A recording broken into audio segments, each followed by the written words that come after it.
So one of the questions I like to ask staff who are applying for jobs at KTJ is what inspired them to become a teacher in the first place. Often they have fascinating journeys to becoming teachers, and it's also really interesting to hear about what they did before they started teaching.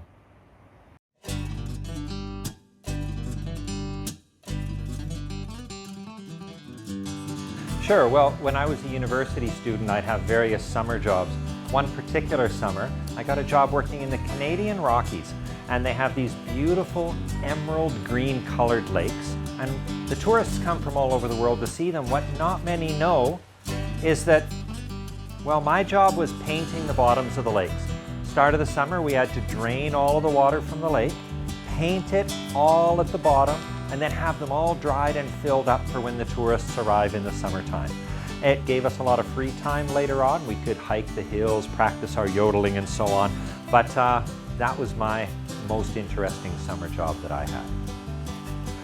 Yodelay-hee-hoo, yodelay-hee-hoo-hoo-hoo. Ah, the good old days. I remember it well. Didn't we have good times together? Yes, Brushy. I love you too, Brushy. Yes, it happened by accident actually. I was very lucky. I'd won a fitness competition and the first prize was a weekend away in a really nice kind of stately home type place. And it just so happened that the weekend I was there and I was doing all the activities, mountain biking, quad biking, climbing, that Simon West and the Lara Croft Tomb Raider team were also filming on location, and so they were staying at the stately home. So he came and asked me one evening if I would like to stand in as a double in some of the stunts. I think I must be similar build and obviously had to dye the hair, but yeah, similar age as well to Angelina. So obviously I said yes. Why wouldn't you? Helped her with the opening scene, the ropes where she's doing the bungee cords. I helped her to manage that right at the start of the film, I think. As a trampoline qualified coach, I taught her how to maintain that core control and her balance throughout the scene, and that was CGI'd around her, the stately home, the hall she was in. She was actually landing on a trampoline bed to help with the safety.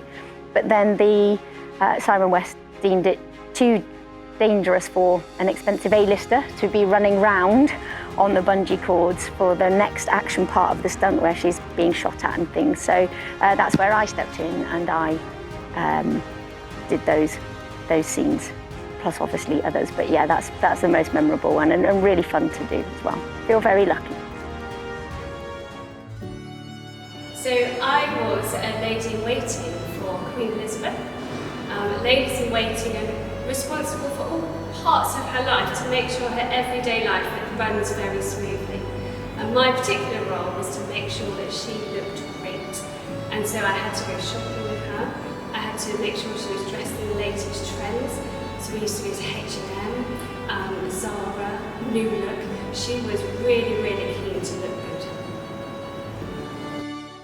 So I had a friend who was a scientist researcher, and he was based in islands, in French islands called the Kerguelen Islands that are in the Antarctica ocean, so near to the South Pole. So he had been asking me for a while about that. So I decided to go there and help him as a volunteer to do his research. And I really enjoyed my time. It was a beautiful place.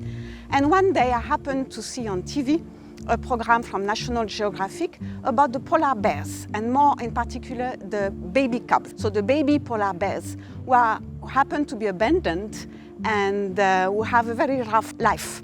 So I was very touched by this story and I felt I needed to do something. And I had this brilliant idea that I should have a farm or a refuge for these cubs, these polar bear cubs. And because I was near to the South Pole, then I just have to go there and look for the orphan baby polar bears. So I told that to my friend and he just burst into laughter. And I was quite angry because why? I mean, it's a fantastic idea and it's very sad what is happening to the polar bears. So why should he laugh about it? But I was determined, I wanted to prove my friend wrong. So there I went looking for the polar bears in the South Pole. Of course, I couldn't find any. But I felt, yeah, it's normal. What color are the polar bears? White. What color is the snow? White. Of course it's difficult to find them. I just have to carry on and not give up.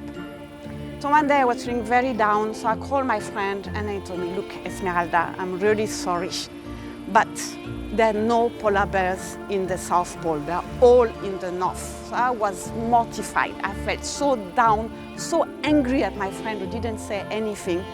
So I went off and decided I have to go back to France. And I happened to have a transit in Malaysia. And when I reached Malaysia, I loved it. The warmth, the greenery, the diversity of fruits, because also in the South Pole, fruits are not easy to find. So that's how I came here after having tried to open a refuge for polar bears in the South Pole. Voilà. How was that? That was fine, but you haven't told us about your past life. Oh, look, that information is classified. I'm afraid this interview is over.